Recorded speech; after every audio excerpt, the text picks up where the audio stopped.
দেশে শান্তি শৃঙ্খলা বিরাজ করবে, সবাই শান্তিতে থাকবেন, সেটা হবে না, সেটা সম্ভব না। আমি আপনাদের পরিষ্কার করে বলে দিচ্ছি,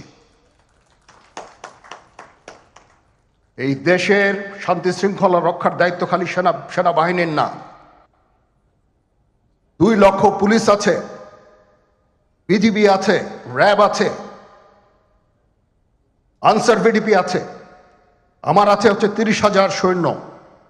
এদেরকে আমি এই যে একটা বিরাট ভয়েড, আমি এই 30,000 সৈন্য দিয়ে আমি কিভাবে এটা পূরণ করব?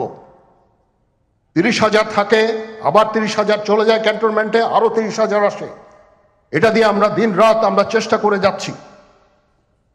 এখানে যে সমস্ত উচ্ছৃঙ্খল কাজ হয়েছে সেটা আমাদের নিজস্ব তৈরি, এটা আমাদের নিজস্ব ম্যানুফ্যাকচার, আমরা নিজস্ব এইগুলো তৈরি করেছি।